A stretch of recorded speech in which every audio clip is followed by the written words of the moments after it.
करना चाहिए। High calorie foods में आपका सैचुरेटेड फैट्स आते हैं। सैचुरेटेड फैट मीन्स जिसमें आपका बटर है, घी है। जनरली मैंने घरों में देखा है कि वो लोग देसी घी पे, जैसे हरियाणा के लोग हैं, देसी घी पर ज्यादा स्ट्रेस करते हैं कि देसी घी खाएंगे तो हमारा हार्ट भी अच्छा रहेगा और हमारे जॉइंट्स भी काम करते रहेंगे। लेकिन ऐसा बिल्कुल भी नहीं है, अगर क्योंकि जो देसी घी है उसमें ज्यादा सैचुरेटेड फैट पाया जाता है जो हमारे हार्ट के लिए अच्छा नहीं है। इसलिए हमें सैचुरेटेड फैट को हमेशा अवॉइड करना चाहिए और हमें अनसैचुरेटेड फैट जैसे कि लाइक मस्टर्ड ऑयल है, ऑलिव ऑयल है, और आपको इसका इस्तेमाल करना चाहिए। नारियल तेल का इस्तेमाल नहीं करना चाहिए क्योंकि वो भी सैचुरेटेड फैट होता है। हमें बटर, आजकल आपने देखा होगा मार्केट में न्यूट्रीलाइट का बटर है, अमूल बटर है, जनरली इस पर लिखा होता है 0% कोलेस्ट्रॉल। एक्चुअली में वो 0% कोलेस्ट्रॉल है। लोग ये देख के अनलिमिटेड होकर खाते हैं और लिमिट्स में नहीं खाते हैं। उनको ऐसा शायद लगता है कि जो न्यूट्रीलाइट का बटर है वो फैट फ्री होता है और जो 0% कैलोरीज जो जनरली मार्केट में एरेटेड ड्रिंक्स में भी लिखा होता है, लेकिन ऐसा कुछ भी नहीं है। मतलब उसको देखकर क्या ये फीलिंग, मतलब लोग सोचते हैं कि इसमें नहीं है तो हम ज्यादा खा लें, ज्यादा खा लेते हैं, वो भी नुकसानदायक है। हाँ जी, बिल्कुल नुकसानदायक है। जैसे कि आजकल डाइट पेप्सी है, डाइट कोक है, जनरली उसमें कैलोरीज ज्यादा होता है लेकिन उसमें सैक्रीन जो आर्टिफिशियल स्वीटनर है वो ज्यादा यूज किया जाता है, जो हमारे हार्ट के लिए भी अच्छा नहीं है और हमारी पूरी बॉडी के लिए भी अच्छा नहीं है। चलिए, ये बात हो गई कि हम जो कंटेंट लेते हैं हाई कैलोरी लेते हैं और उसमें सैचुरेटेड फैट लेते हैं। डॉक्टर साहब, एक चीज और कि ये आपने बताया कि इनिशियल लक्षण है, क्या अगर जैसे मुझको अगर ये कुछ सिम्टम्स आ रहे हैं, मुझे 2 सीढ़ियां चढ़ते हुए 2 फ्लोर तक जाते हुए दिक्कत होती है, कौन सा टेस्ट आप पहले करते हैं जो कि आपके पास पेशेंट आते हैं? सबसे बेहतर टेस्ट होता है स्ट्रेस टेस्ट, जिसको ट्रेडमिल टेस्ट कहते हैं, TMT कहते हैं। ओके। उसमें हम वही करवाते हैं जिससे पेशेंट को सिम्टम्स हो रहे हैं। जैसे हमने एक वो जो पट्टा होता है जो घूमता हुआ होता है, ट्रेडमिल कहते हैं, उस पर चढ़ा देते हैं, then as he is running इसकी ECG मॉनिटर करते हैं। तो पता चलता है कि ECG में कुछ इस तरह के चेंजेस आते हैं कि अगर ब्लड अगर सप्लाई नहीं हो रहा हो तो heart gives away some different kind of signals. वो सिग्नल्स हम लोग उसको रीड करते हैं, वी मेक एन असेसमेंट कि ब्लॉकेज बन गया है, नहीं बना है। इतना ही कह सकते हैं कि सीवियर ब्लॉकेज है या नहीं है। अच्छा, अगर मिनिमल ब्लॉकेज है तो वो डायग्नोज नहीं करेगा, और ठीक है, डायग्नोज नहीं करेगा मतलब ये है कि जो सिम्टम्स हो रहे हैं वो हार्ट की वजह से नहीं है। ओके। तो बेहतर टेस्ट TMT होता है अगर आपको शॉर्टनेस ऑफ ब्रेथ हो रहा हो। मगर आपको अगर दूसरे जैसे ही वो ब्लॉकेज बढ़ता गया, हार्ट अटैक के बहुत करीब आ जाता है, तो सिम्टम्स थोड़े चेंज हो जाते हैं। ये होता है कि छाती में दर्द होना शुरू हो जाता है, जबड़े में दर्द होना शुरू हो जाता है, भारीपन होना शुरू हो जाता है। एट दैट पॉइंट हम लोग फिर TMT नहीं करते हैं। That is the point where we take the patient for angiography. Okay. Angiography में क्योंकि it is too risky to actually do the treadmill at that stage. बहुत लेट प्रेजेंटेशन हो चुका है, तब सीधे एंजियोग्राफी करते हैं। ओके। तो वैसे तो पहले आएंगे ECG करेंगे, एको करेंगे ही टू सी के रिस्क कितना है, पर जो रियल टेस्ट होता है to find out the blockage, angiography होता है। ओके। ये दो टेस्ट आप लोग करते हैं। मतलब सबसे पहले आपका TMT स्ट्रेस टेस्ट होता है जिससे कि आप, और किसी भी व्यक्ति को जाना चाहिए, अगर उसको ऐसा लगता है तो उसको करा लेना चाहिए। मुझे लगता है इस तरह के जिसका रिस्क प्रोफाइल हो, जो 35-38 के आसपास हो, जो स्मोकर हो या जिसका वजन बढ़ा हुआ हो, जिसकी कोलेस्ट्रॉल की मात्रा बहुत गलत हो, और या फैमिली हिस्ट्री हो, डायबिटिक हो। आजकल एक और बात भी है कि इंडियंस में शुगर जो है, डायबिटीज जो है, बहुत ज्यादा एक्सटेंसिवली इन्वॉल्व है। We are the largest population of diabetics in the world for very unclear reason. इन पे काफी रिसर्च होना बाकी है इंडिया में। जनरली डायबिटीज मोटे लोगों को, जो कम एक्टिव होते हैं, उनको होता है, but for some reason Indian population में जो थिन लोग होते हैं उनको भी होने लगता है, फॉर सम अननोन रीजन। अब ये हो सकता है कि वो लोग एक्टिव नहीं होंगे, but that is what we have to prove. Okay. तो डायबिटिक्स हो, यंग हो, इस तरह के सिम्टम्स आ रहे हो, please do not ignore, call your doctor. एक और रजनी, हम अब फोन कॉल्स खोलेंगे, कुछ लोगों के वो आएंगे। एक जनरल परसेप्शन ये भी है कि मतलब लोगों ने आजकल जिस तरह से आ रहा है, जिस तरह थोड़ा सा अवेयरनेस तो आई है कि हम ये खाएं या ना, ये ना खाएं। जैसे आपने बताया कि लिखा होता है लेकिन उसको लोग ज्यादा खा लेते हैं। और क्या चीजें हैं जो कि आपको ध्यान में रखनी चाहिए फैट के अलावा, प्रोटीन को कंटेंट को लेकर खासकर? प्रोटीन कंटेंट तो हमें अकॉर्डिंग टू एज ग्रुप ही लेना चाहिए। जैसे पर बॉडी वेट के हिसाब से हमें प्रोटीन कंटेंट को यूज करना चाहिए। मेन है कि फाइबर, बेसिकली लोग जो आजकल जो मैंने देखा है, लोग फाइबर जो कंटेंट है वो अपनी डाइट में इंक्लूड नहीं करते। वो कहते हैं कि हमने रोटी भी खाई है, दाल भी खाई है, बट सैलेड उनकी डाइट में और फ्रूट जो उनकी डाइट में है वो मिसिंग होता है, जिसकी वजह से क्या होता है, वो जल्दी से डाइजेस्ट नहीं कर पाते, और जो कार्बोहाइड्रेट जो रिच फूड्स है जनरली वो उनकी डाइट में ज्यादा होने की वजह से मोटापा आता है, और जिसकी वजह से उनके हार्ट पे इफेक्ट होने के चांसेस होते हैं। इसलिए मैं यही सलाह देती हूँ कि अगर आपको डाइट में ज्यादा, आप अपनी डाइट में फाइबर रिच कंटेंट ज्यादा ऐड करेंगे, जैसे कि सैलेड है, ग्रीन लीफी वेजिटेबल्स है, रोस्टेड चना है, इसको ज्यादा इंक्लूड करेंगे तो ज्यादा अच्छा रहेगा। ओके, एक चीज और, कुछ लोग जो कि थोड़ा सा एज ग्रुप में हो जाते हैं 50 प्लस, उनको हल्का कहीं ना कहीं प्रॉब्लम है, वो भी कहीं अवॉइड करते हैं, जैसे ड्राई फ्रूट्स होते हैं, बादाम हो गया या कुछ और ड्राई फ्रूट्स हो गया, वो कहते हैं नहीं ये नहीं लेना, इससे हमारा शुगर कंटेंट बढ़ेगा या फिर हमको और फैट कंटेंट बढ़ेगा। कितना सही है और लेना चाहिए कि नहीं लेना चाहिए? बादाम, काजू और किशमिश में जनरली ये मिस पाया जाता है कि जनरली लोग ये सोचते हैं कि शायद काजू में ज्यादा कैलोरीज होती है, ज्यादा कोलेस्ट्रॉल होता है, जिसकी वजह से हमें नहीं लेना चाहिए, और ज्यादा शायद स्वीट्स होता है, इसलिए हमें ये यूज नहीं करना चाहिए। लेकिन ये बहुत गलत है। अगर आप कोई एक नॉर्मल पर्सन है या हार्ट से रिलेटेड कोई पर्सन है तो उसको जनरली 10 बादाम हम डेली रिकमेंड कर सकते हैं, लेकिन अगर वो 10 से 12 घंटे पहले उसको पानी के अंदर सोक करके रात को ओवरनाइट डिप करके उसको यूज करता है तो वो जल्दी डाइजेस्ट होता है, जिसकी वजह से आपका जो है हार्ट स्वस्थ रहता है। मतलब आपने कहा बादाम और काजू एंड किशमिश ये ले सकते हैं? ले सकते हैं, और क्योंकि बादाम में मैग्नीशियम ज्यादा होता है, जो हमारे हार्ट के लिए बहुत अच्छा है। जी हाँ, तो ये दो चीज हैं जो आपको ध्यान में रखनी चाहिए। अब कॉलर्स भी हमको कॉल कर सकते हैं, हम एक नंबर्स आपके टीवी स्क्रीन पर डिस्प्ले करेंगे और उस पर आपको कॉल करके आप जो भी समस्या है, जो भी आप पूछना चाहते हैं सवाल, हमारे दोनों एक्सपर्ट से पूछ सकते हैं। फिलहाल छोटे से ब्रेक के लिए रुकते हैं, जल्द लौटते हैं।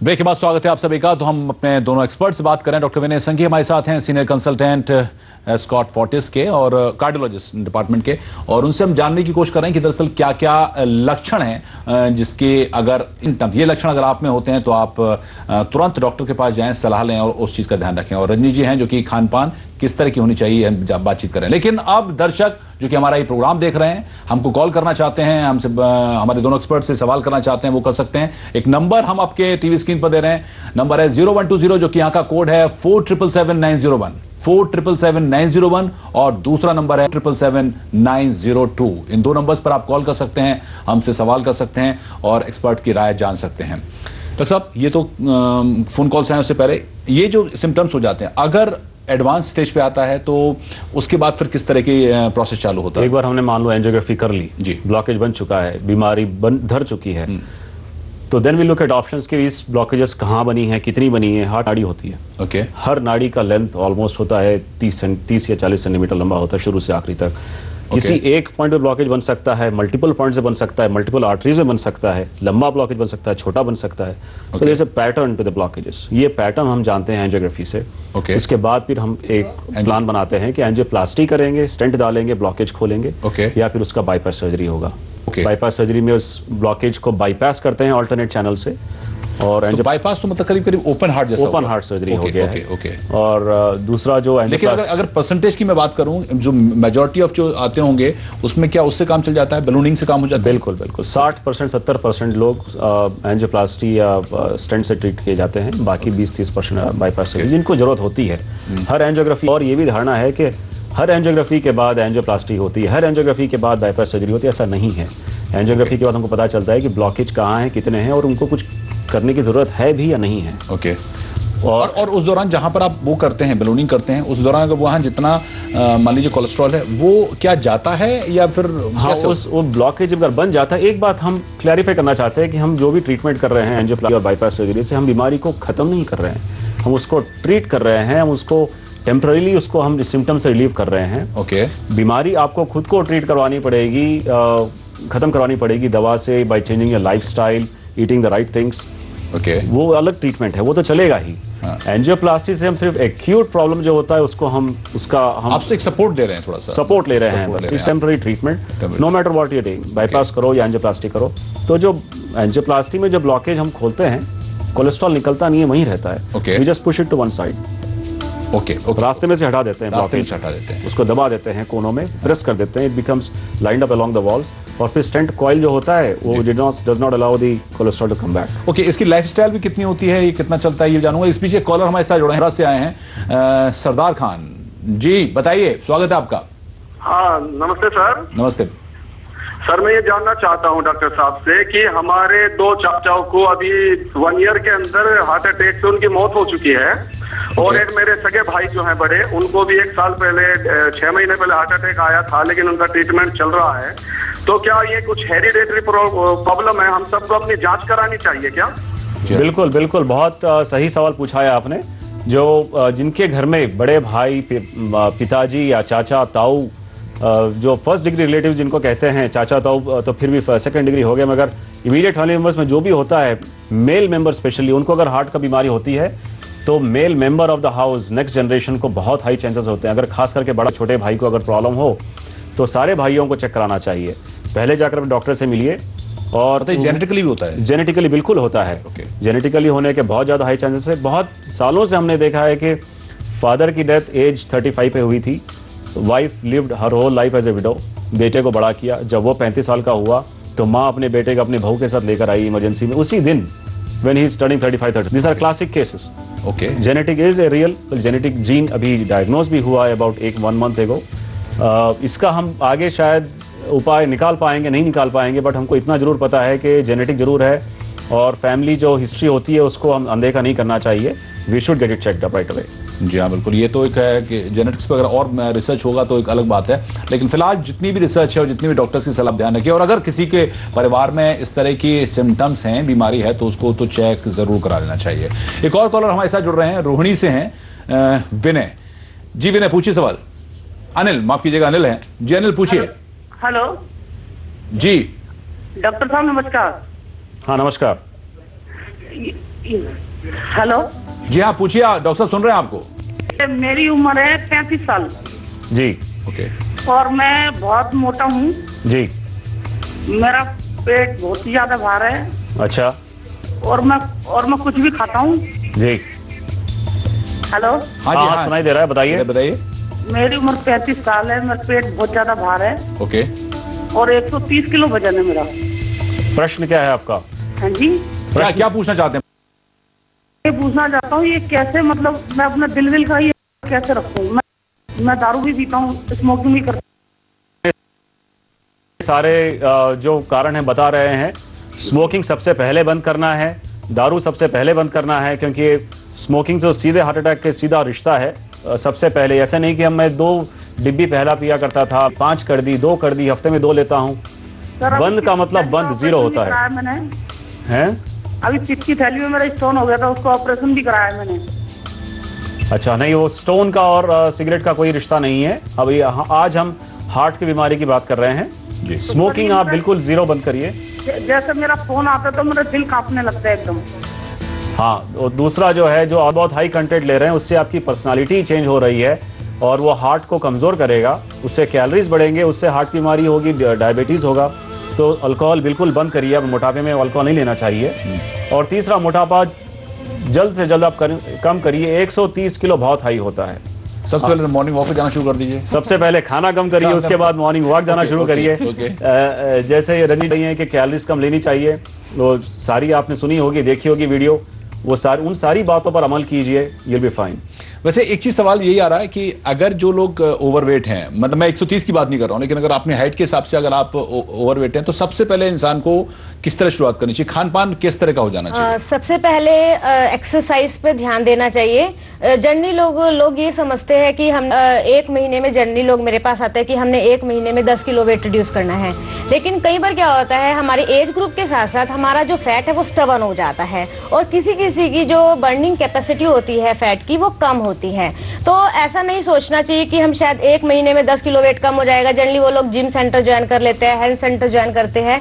पहले उनको सबसे पहले या तो एक्सरसाइज डेली मॉर्निंग वॉक करना चाहिए और सबसे जरूरी है कि उनको जो कैलोरी रिच फूड है वो कम लेने चाहिए और फाइबर इंटेक ज्यादा होना चाहिए।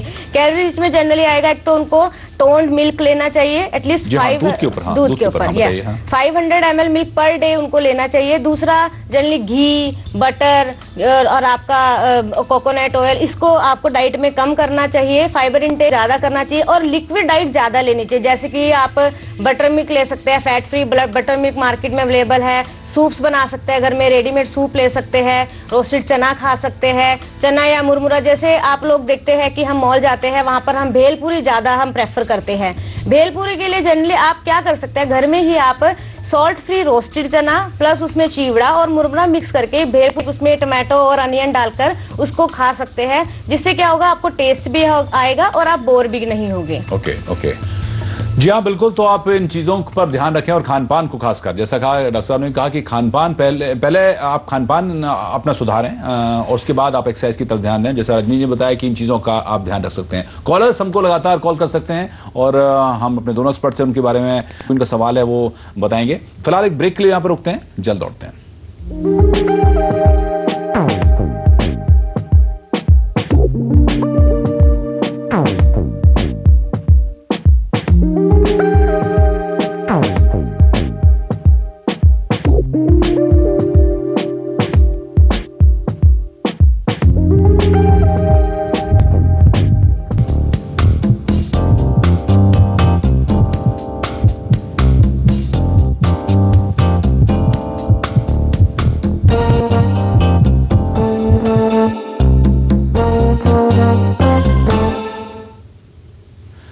ब्रेक के बाद स्वागत है आप सभी का। और इस बीच एक कॉलर हमसे जुड़ रहे हैं, दिल्ली से अमित हैं, वो सवाल पूछना चाहते हैं। जी अमित, पूछिए।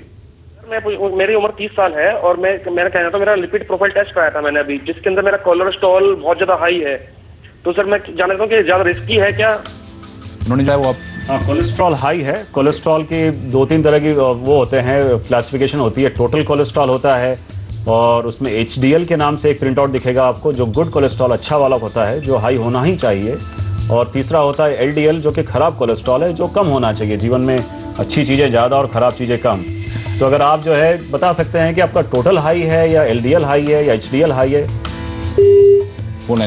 लेकिन अगर मैं इसको ऐसे पूछूं, गुड कोलेस्ट्रॉल किस तरह? Good cholesterol is HDL। उसका काम ये होता है कि वो चर्बी बनने से, चर्बी को अंदर परत बनने से रोकता है, परत को वो साफ करता है। They are the cleaners of the body. Okay, तो HDL शुड बी हाई और LDL जो खराब कोलेस्ट्रॉल होता है वो लो होना चाहिए और ओवरऑल टोटल कोलेस्ट्रॉल वैसे लो होना चाहिए। ओके, तो this is a very clear कि HDL गुड कोलेस्ट्रॉल हाई होना बहुत जरूरी है और ये कम हो जाता है स्मोकर्स में। ओके, तो smoking hurts in multiple ways. एक तो स्पाज्म करेगा, ब्लड प्रेशर बढ़ाएगा, हार्ट अटैक करेगा, क्योंकि वो परत को उखाड़कर इट फॉर्म से ब्लॉकेज। तीसरा, HDL की मात्रा, सफाई कर्मचारियों की मात्रा कम कर देता है। ओके, तो इससे ब्लॉकेज बनने के चांसेस बहुत बढ़ जाते हैं जी। तो HDL becomes high, low because of smoking. Okay, ये नहीं, अगर मैं हाई कोलेस्ट्रॉल की बात करूं, जो गुड कोलेस्ट्रॉल की बात करूं, तो उसमें कौन कौन से चीजें हैं, अगर संक्षेप में आप बता पाएं? कि जैसे कि olive oil, canola oil, flaxseed oil आप इस्तेमाल कर सकते हैं और सफोला भी आप यूज कर सकते हैं। देसी घी जो है वो आपको इस्तेमाल नहीं करना है। जी हाँ, तो इन चीजों का आप ध्यान रखें। लेकिन